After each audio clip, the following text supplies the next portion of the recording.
I proposed to Shayna at Disneyland on Christmas Eve. I knew exactly what ring she wanted. She had a picture of it in her room, so I got it at Cartier.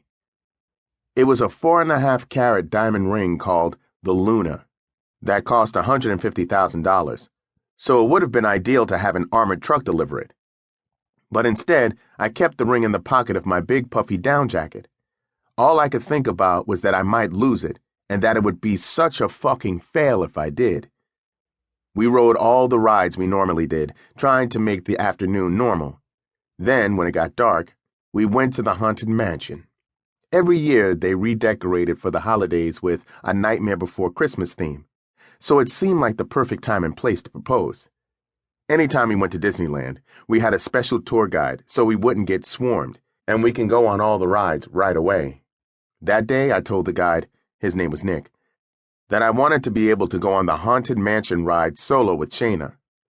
So we went into the portrait gallery that turns into an elevator, and after the voice said, "Of course there's always my way," the lights went out with a clap of thunder. That was my time. While the lights were out, I got down on one knee.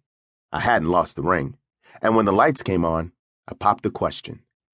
She said yes, and then she got down on one knee and pulled out a ring of her own. We both had the same idea. We rode the rides for a couple more hours, and then we went home, got drunk, and had sex, like pretty much every night.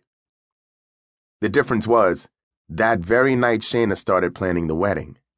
Soon, she was filling up every day we spent together with wedding planning. It kept getting harder to leave behind Shayna, Landon, and Atiana when I went on tour with Blink-182. While I was away, Landon took his first steps. And then when I came home, Shayna brought him to the airport and he didn't recognize me. I went to hug him, and he just started crying. It killed me. When I was home, I just wanted to hang out with Landon, sewing patches on his clothes or giving him a mohawk with the little hair he had.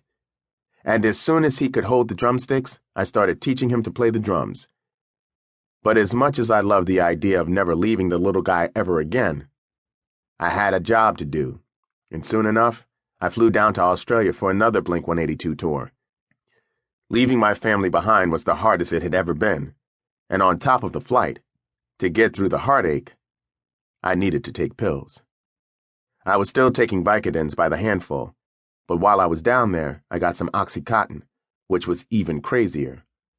Sometimes little Chris and I took it together on our days off.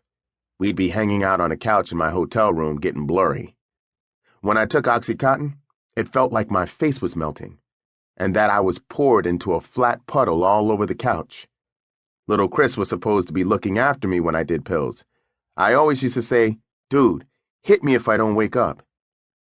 Now that little Chris was doing them with me, he'd say, "Sure, you do the same thing for me, dude." And then we'd pass out together.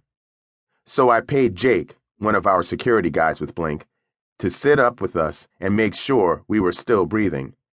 Jake was sober, so his job was to hang out all night and make sure we didn't die.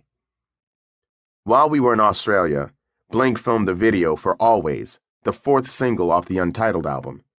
The video was about all three of us dating the same girl, played by Sophie Monk.